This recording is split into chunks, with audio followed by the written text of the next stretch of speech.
Saludos, ya estamos aquí, mis pequeños impacientes, dispuestos a contaros la última hora de la ciencia, la tecnología y de la innovación. Ya estamos aquí dispuestos a recordar que las tabletas Lenovo son las más vendidas en España. 3 familias de tabletas, el Yoga Book con Android, la tablet portátil con sistema Android definitiva para impulsar la creatividad, la Mix 510, un 2 en 1 con el que se puede ir a todas partes, y la Lenovo Yoga Tab 3 Plus, si te gustan, sobre todo las películas y la televisión, con precios y tecnología asombrosos en Lenovo, tecnología de leyenda.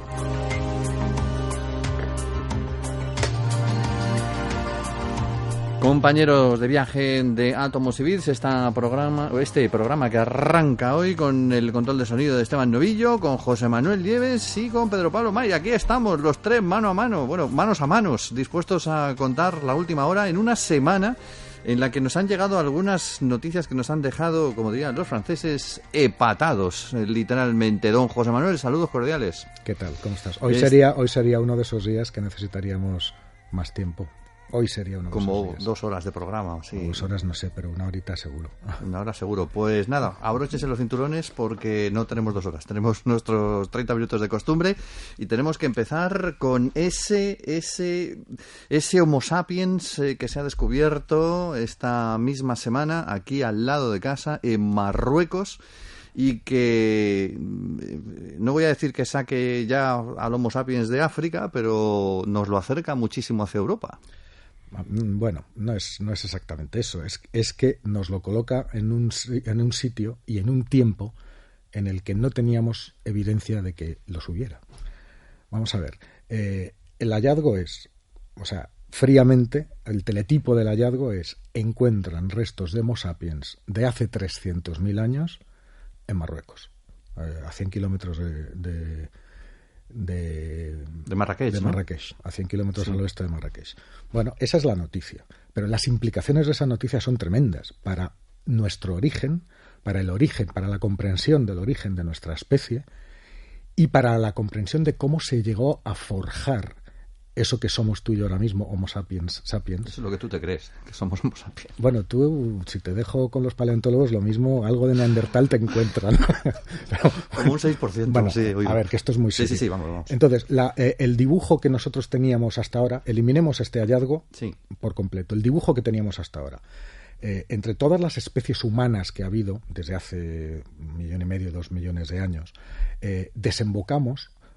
Los primeros, los australopitecos eran pues hace como 2 millones de años, tenemos al Homo habilis hace 1,5 millones de años, van sucediéndose y desapareciendo especies.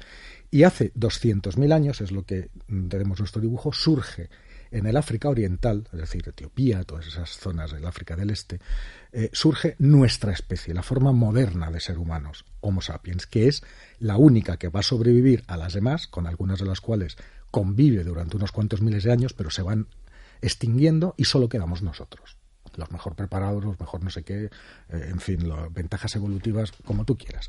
Y a partir de ese cuerno de África, en donde surgimos y evolucionamos a partir de un grupo de poblacional reducido, nos extendemos a lo largo de todo el mundo. Ese es el dibujo que tenemos. Los restos, hasta ahora, los restos de Homo sapiens, que ya podemos decir que anatómicamente y físicamente, fisiológicamente son como nosotros, los tenemos en un yacimiento de Etiopía y datan de hace 195.000 años. Hasta ahí el dibujo que teníamos hasta ahora. ¿Qué pasa? Ese dibujo empezaba a tener discrepancias. ¿Por qué? Sobre todo por la parte genética. Porque los análisis genéticos nos relacionaban genéticamente con especies más antiguas, los denisovanos, los hombres de Denisova, el Homo naledi, que tenían como unos 500.000 años. Lo cual, fíjate, si el más antiguo tiene 200.000 y estos que te estoy diciendo tienen 500.000, hay un gap en medio de 300.000 años de los cuales no tenemos restos. Pero es de suponer que en el camino, que el Homo sapiens no surgió así como una flor en el campo de repente, sino que viene de algún sitio. Entonces el origen genético lo vamos dibujando. No teníamos fósiles. Este hallazgo de Marruecos nos echa para atrás, nos da a nuestra especie, tal y como somos nosotros, 100.000 años más de antigüedad, porque tiene 300.000 años de antigüedad. Es decir, se nos está justo en medio de ese vacío que teníamos entre lo que nos dice la genética y lo que nos dicen los descubrimientos físicos de fósiles que los paleontólogos van haciendo. Y encima nos lo sitúan en un sitio que no es el África Oriental, sino el norte de África, en Marruecos. Claro, bombazo. Eso quiere decir, además diré que a la luz de este hallazgo, a la luz de estos datos y de estos acontecimientos, se recupera un fósil de Sudáfrica, fíjate otra vez la punta de África, que había sido mal clasificado y que resulta que probablemente es de esta misma especie que somos nosotros o los primeros de nosotros. Es decir, es un Homo sapiens entre los primeros Homo sapiens, muy cerca de ese punto de origen de donde surgimos. Entonces el dibujo queda modificado sustancialmente, porque ahora tenemos un Homo sapiens con más antigüedad de lo que se pensaba. De momento, 100.000 años. Probablemente haya fósiles incluso más antiguos. Porque si hace 300.000 años, 100.000 antes de lo que se pensaba, un tercio, es una barbaridad, ya teníamos Homo sapiens en el norte de África, en el África Oriental y en Sudáfrica, quiere decir que estaban repartidos ya por todo el continente. Y esos no surgen de esa manera. Es decir, la cuna donde nació los primeros representantes de nuestra especie, que tiene que ser más antiguo que eso, todavía no lo hemos encontrado. No sabemos dónde está. Esa es la primera lección. O sea, ya no es la cuna el este de África. África es la cuna de la humanidad. Bien. Probablemente, a lo mejor se encontrará incluso en el África Oriental, resulta que al final sí es nuestra cuna, pero todavía no hemos encontrado esos homínidos más antiguos, no sé, 400.000 años o así, que fueran los primerísimos de nuestra especie. Y no sabemos si aparecerán allí o en otra parte. Y luego nos habla de que nuestra especie, en la dispersión de nuestra especie hasta poblar el mundo, antes de salir de África, hubo una dispersión africana. Es decir, primero, surgieran donde surgieran en el continente negro, se dispersaron por toda África. Ya los tenemos en 3 extremos de África, con lo cual es de suponer que estarían en más sitios también. Es decir, ya estaban dispersos. Y después de acabar o de colonizar África, es cuando empezaron a salir en busca de los demás continentes y acabamos poblando el planeta, que es como estamos ahora. Lo que se ha encontrado, en concreto, que es en un sistema de cuevas que está pues al oeste de Marrakech, lo que se ha encontrado es un yacimiento que ya se conoce desde los años 60. Y los primeros restos, los primeros huesos que se encontraron ahí, fósiles, se habían interpretado mal, muy mal, porque los huesos han aparecido junto a una serie de herramientas que son del Mesolítico, muy típicas del Mesolítico y que se parecen a las que utilizaban los neandertales europeos. Con lo cual, en un lugar a que además era difícil de datar, y te hablo de los 60, los sistemas de datación han evolucionado pues más todavía que los teléfonos. En los 60 no había teléfonos móviles y ahora fíjate cómo son, y los ordenadores de los 60 todos llevamos en el bolsillo uno más potente que el más potente de los que había entonces, que ocupaban habitaciones enteras. O sea, la tecnología evolucionó a lo bestia. Pero en aquel momento se dataron esos restos de Marruecos en 40.000 años y era como una especie de variante africana del neandertal. Estaba clasificado así. Ahora, desde 2004, esta nueva excavación ha encontrado muchos más restos de ese tipo de homínido y por lo menos de 5 ejemplares diferentes. Y la aplicación de las más modernas técnicas de datación nos da 300.000 años de antigüedad, con lo cual, y encima, además de eso, hicieron un análisis comparativo con tomografías microcomputerizadas. Coger referencias, centenares de referencias en el rostro, en la cara de estos, porque hay cráneos, ¿no?, en las caras de estos homínidos, y comparándolas con las modernas, y resulta que su rostro era prácticamente indistinguible del nuestro. Pero al mismo tiempo tenía un rasgo antiguo, tenía un rostro moderno como el nuestro, pero el cráneo, lo que es la calota craneal, en lugar de tener nuestra forma redondeada, que es la que tenemos nosotros todavía, era más arcaica, era ovalada, o sea, más alargada, ¿no? Es decir, conviven estos restos arcaicos con los restos, con los rasgos arcaicos con los rasgos modernos. El dibujo que dices, efectivamente, el oficial, que nos sitúa ahí en el este de África, pero siendo el marroquí más antiguo, no sé, a mí me sugiere que la dirección a lo mejor podría ser distinta, y teniendo en cuenta esos restos de prehomínidos que descubrieron, que hablábamos la semana pasada en los Balcanes. Siempre se habla de África, pero ¿no pudieron venir de Europa también? Mira, tú imagínate que tenemos que... No de África a Europa, sino de Europa a África. Te entiendo, pero tú imagínate, para comprender la evolución, el camino de las especies que han llevado hasta la nuestra, para hacer ese dibujo, es como un puzzle de muchísimas piezas. Y entonces nosotros tenemos algunas piezas de ese puzzle. Entonces, en algunos lugares del puzzle pues se concentran más piezas y tenemos un aspecto parcial de lo que había.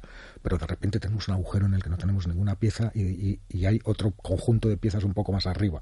Es decir, lo tenemos absolutamente incompleto. Esta pieza que estamos aportando, que los científicos han aportado hoy, es muy importante porque es como cuando encuentras, dices, con esto termino el cielo del puzzle. Bueno, pues qué bien, pues ya tienes una referencia para ir colocando las demás según te van llegando, ¿no? Bueno, pues esta pieza es muy importante porque es una pieza que conecta bloques de piezas que antes estaban separados.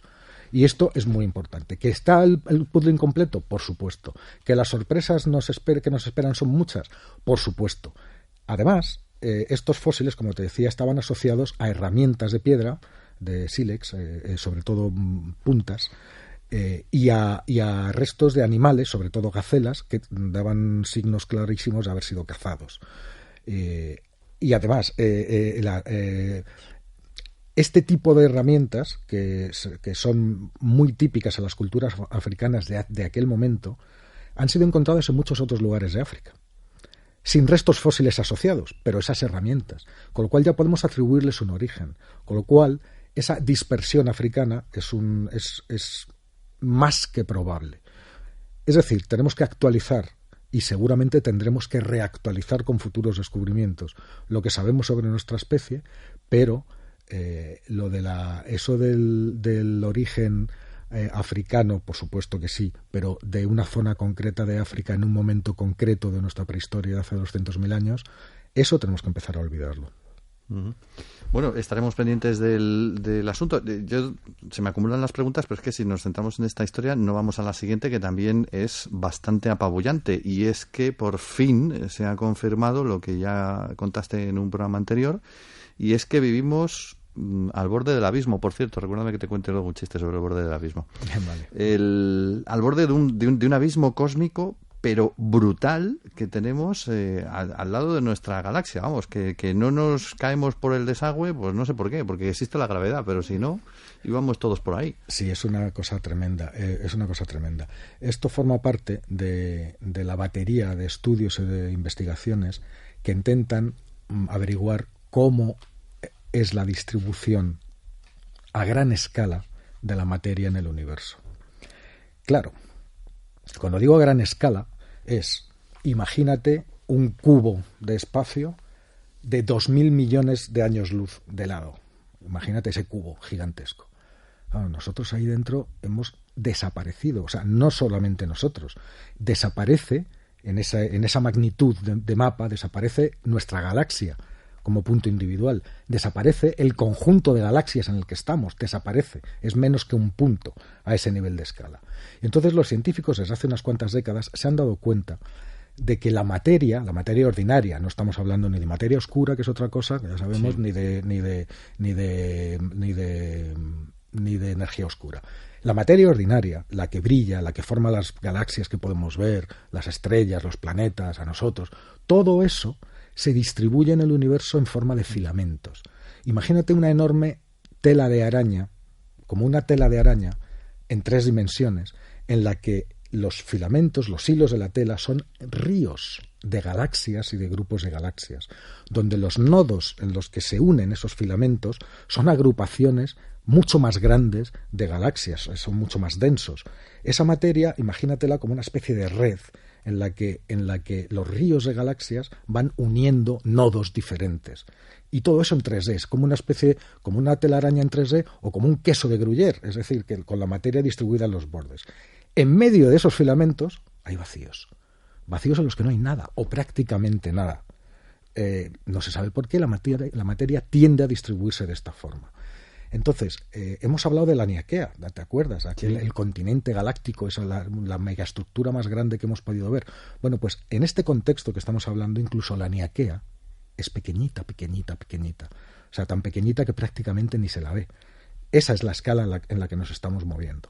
Resulta que en esa escala, tanto nuestra galaxia como todo el conjunto de galaxias que nos rodea, está al borde de uno de esos, o sea, justamente en el límite, en el borde de uno de esos gigantescos vacíos. Y encima no de uno cualquiera, sino del más grande detectado por los astrónomos hasta el momento, el mayor de todos ellos. 7 veces más grande que la media de los demás vacíos que se han visto en otros lugares más lejanos. Estamos hablando de un vacío que tiene 1.000 millones de años luz de radio. Imagínate como una gigantesca esfera de 1.000 millones de años luz de radio. Imagínate como si fuera una pompa de jabón gigante. 1.000 millones de nada. Imagínate una pompa de jabón gigante. Toda la materia de nuestra galaxia y de miles y miles de otras galaxias se acumula en la superficie de la pompa de jabón, dentro de la cual no hay nada. Pues ahí estamos, como esas volutas en la superficie de la pompa de jabón moviéndose y evolucionando con colorines. Bueno, pues ahí estamos nosotros, ¿no? Ese es nuestro lugar en el universo. Ahí es donde está la Laniakea y donde están los demás continentes galácticos. Y eso no es lo más grande, porque si todavía eres capaz de ampliar un poquito más la imagen, ves que ese enorme vacío y esa estructura, donde estamos nosotros, esa superficie del vacío, se responde a esa estructura que te he dicho antes, de filamentos con vacíos por todas partes y con hilos que se van uniendo. Claro, medir todo eso desde nuestra posición, o sea, nosotros, ahí dentro, no somos nada, o sea, somos tan pequeños. O sea, imagínate, es como pedirle a una bacteria que sea consciente de que estamos en un planeta que se llama Tierra, que pertenece a un sistema de planetas que se llama Sistema Solar, que pertenece a una galaxia que se llama Vía Láctea.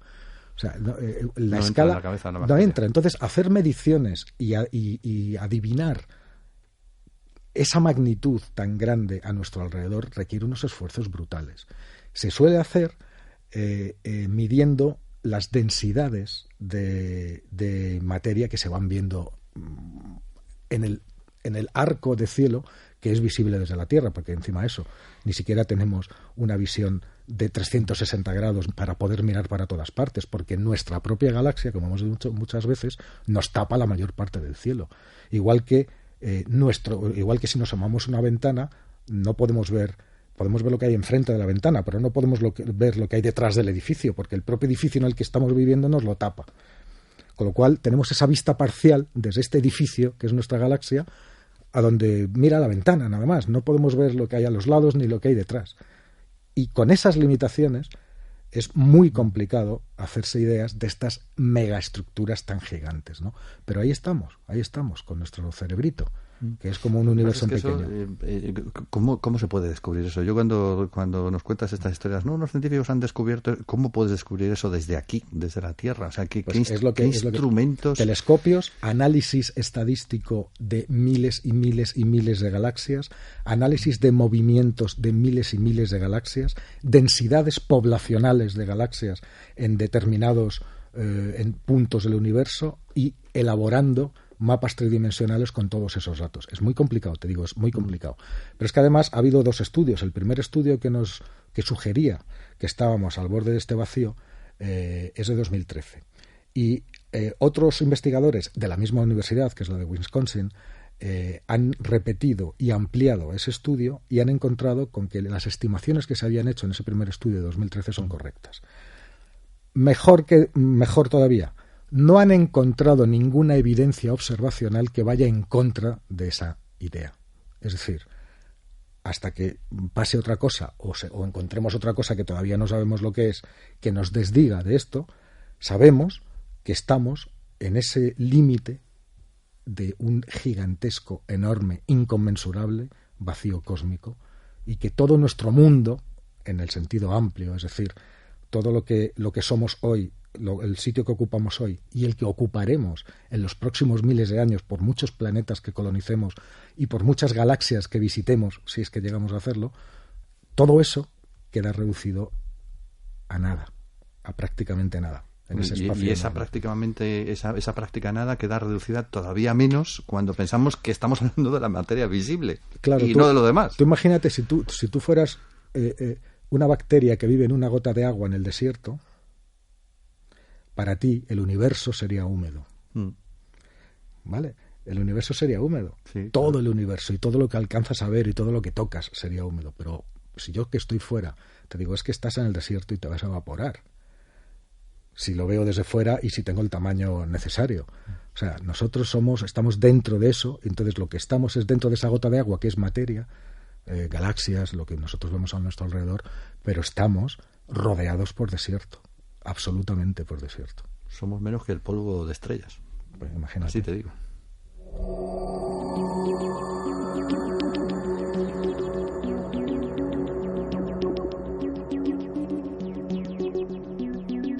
No sé, me he quedado por ahí arriba en lo más alto colgado. A mí me pasa igual y ahora nos toca bajar. Creo que me voy a cambiar el nombre. Me voy a llamar Bacteria Maya a partir de ahora. Porque nos has dejado un poco... Espera, vamos a ver. Tierra llamando a Bacteria. Volvamos, que tenemos que hablar de tecnología y además tenemos que hablar de las presentaciones de Apple, que no ha presentado el iPhone. Mira que me lo temía. Lo sabíamos que no. Lo sabíamos que no, pero ha presentado otra cosa que puede o que aspira a convertirse en uno de los imprescindibles para el hogar del futuro, como hoy es esa pequeña máquina manipuladora que tenemos todos en el salón y que se llama televisión, y como es la nevera o como es el frigorífico, el HomePod. Bueno, cuéntanos. Sigue. Cuéntanos, ¿qué es el HomePod? A ver, por partes, que has dicho muchas cosas. Sabíamos que Apple no iba a presentar el iPhone, eso lo sabíamos, porque normalmente, salvo excepciones, los iPhone no se presentan en junio, que es cuando se hace la conferencia de desarrolladores, y esa suele estar dedicada al software, ¿vale? A las nuevas versiones de los sistemas operativos, como así ha sido. Hemos visto los nuevos sistemas operativos para el reloj, para el iPad, por cierto, estupendo, para el iPhone también, el que se presentará en septiembre y empezará a venderse en octubre, para los Mac, los ordenadores, pero es que además han metido una buena batería de hardware, es decir, de cosas, de cacharros. Y han presentado, o sea, muy por encima porque no tenemos tiempo, han presentado la nueva línea de MacBooks, o sea, de ordenadores, de Mac, han presentado los nuevos iPads y hemos vuelto, cosa que me gusta mucho, a esa cosa de que hacía Steve Jobs al final y decía one more thing, o sea, y una cosa más, después de 2 horas de presentación te decía one more thing, y era cuando llegaba el iPhone, ¿sabes? Y era cuando llegaba el gran estrellón. Bueno, el fin de fiesta. Pues ha habido un one more thing esta vez, cosa que no había en las presentaciones de Apple desde hace un montón de años, y eso ha sido esto, el HomePod. ¿Qué es el HomePod? Tiene forma de altavoz, tiene un sistema de sonido alucinante, en su interior es pequeñito, es pequeñito, es como una lata de refresco. No, un poco más grande, como si fuera una lata de estas de tomate frito de las de kilo. un poquito más alto, pero así ovalado, ¿no? En su interior hay maravillas tecnológicas. Entre ellas hay 7 altavoces direccionales y 6 micrófonos.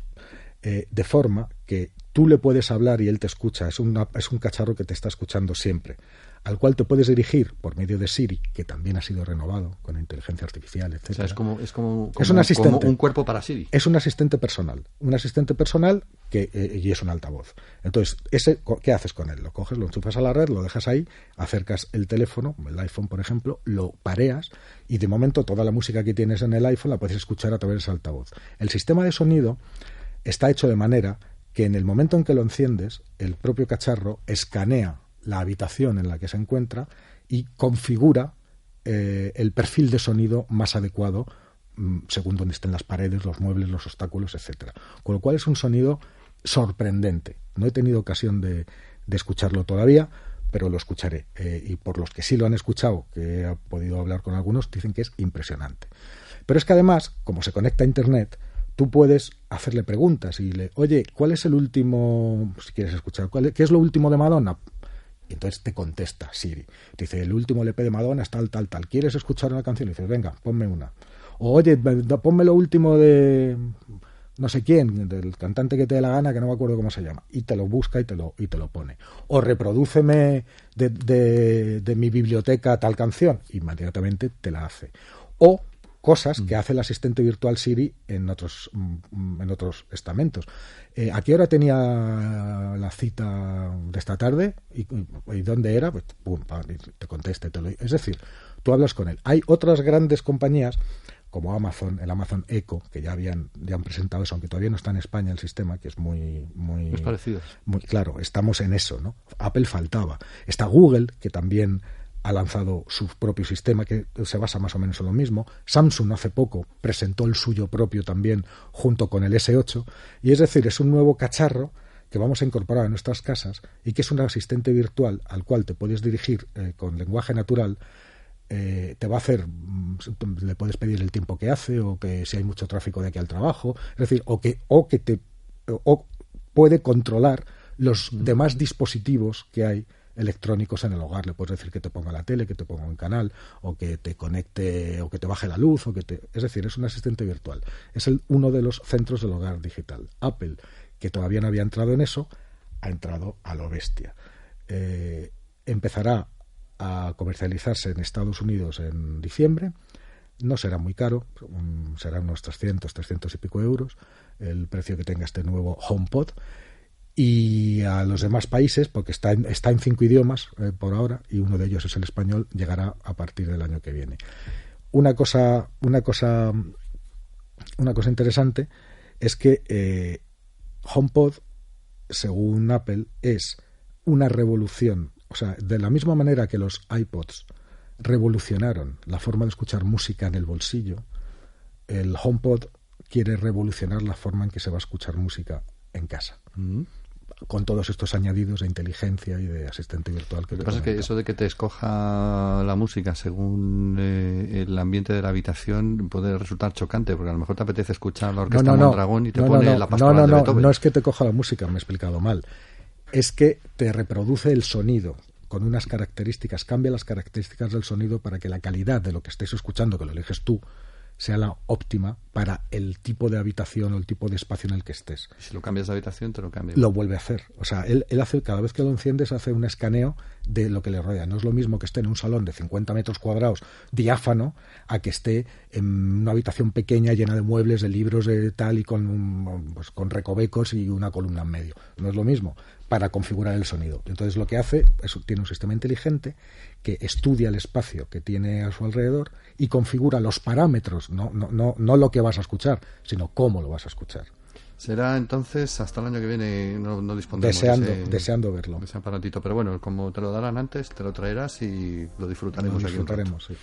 Muy bien, pues tenemos que cerrar el programa. Sí, lo sé, es muy breve y teníamos que haber hablado más tiempo, tanto del Homo sapiens como del vacío cósmico como del HomePod. Pero, amigos, ya lo dijo Baltasar Gracián, lo bueno es y breve 2 veces bueno, y además tenemos que recordar que la nueva generación de smartphones Lenovo Fab, incluido el primer dispositivo del mundo compatible con Google Tango, está ya a disposición del usuario, con pantallas de primera calidad, con tecnología de audio Dolby Atmos para conseguir una experiencia cinematográfica y con cámaras de nivel profesional, con enfoque rápido para capturar el mundo con hasta 16 megapíxeles.